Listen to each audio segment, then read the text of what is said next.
Pemirsa seri pemahaman Skriptura yang saya kasihi dalam Kristus Yesus. Kita akan membahas seri SPS ketiga yang mengambil tema Kitab Wahyu. Dan pada bagian ketujuh ini kita akan membahas makna eklesia. Kata eklesia seringkali diterjemahkan dengan gereja. Tetapi sebenarnya kata ini tidak sesederhana dari hanya sekedar kata gereja yang dipahami oleh umat masa kini.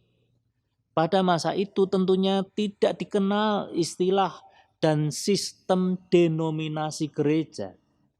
Gereja pada dasarnya adalah satu saja, yaitu gereja milik Tuhan. Kata eklesia sebenarnya adalah kata yang sudah umum saat itu. Sebelum gereja lahir, eklesia telah ada dan dikenal sebelumnya. Kata eklesia ini menunjuk kepada pembagian wilayah. Kerajaan Yunani merupakan sebuah kerajaan yang wilayahnya dibagi menjadi beberapa provinsi. Masing-masing provinsi dibagi menjadi beberapa wilayah lagi. Dan wilayah-wilayah bagian dari satu provinsi itu, itulah yang disebut dengan eklesia. Arti harafiah dari eklesia adalah dipanggil keluar untuk menyampaikan pengumuman penting.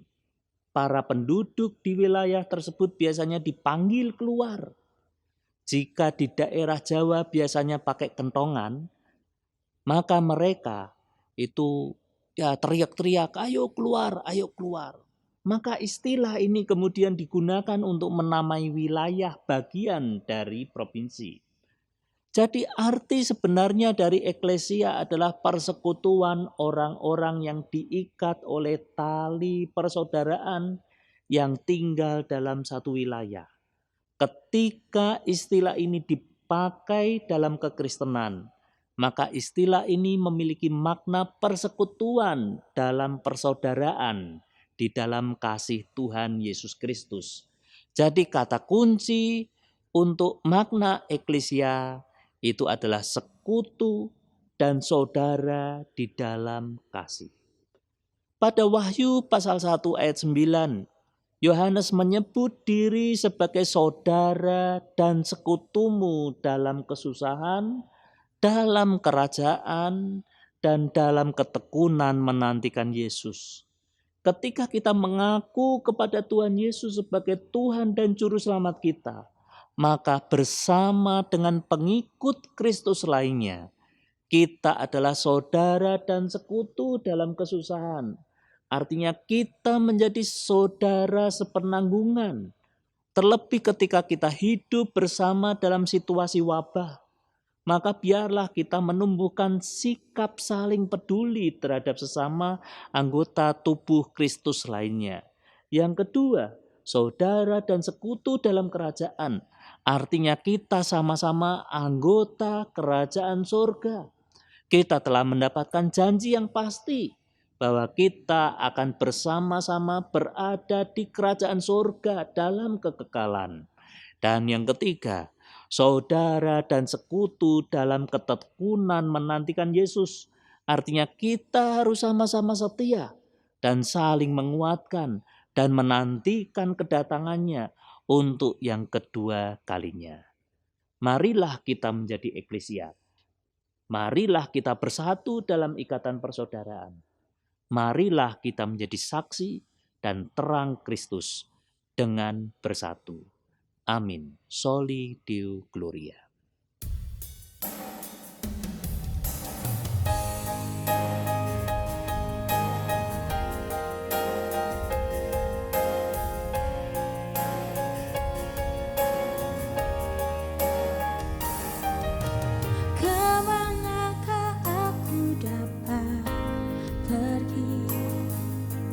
Menjauhi rohmu yang suci, kau sahabat,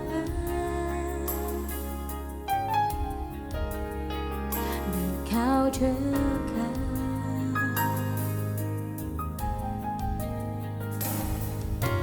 Bahkan seluruh pengabdianku tak bisa membalas kesetiaan. Sungguh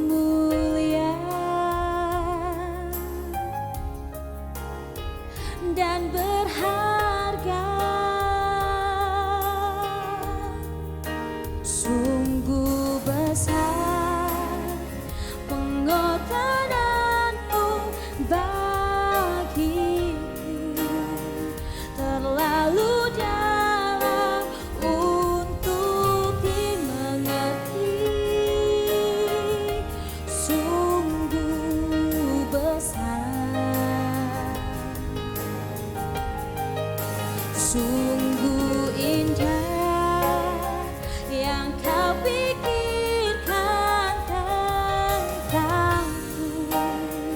tak terselami bagiku. Sungguh indah, sungguh besar pengorbananmu bagiku, terlalu dalam untuk dimengerti. Sungguh besar, oh, sungguh indah yang kau pikirkan tentangku, tak terselami bagiku.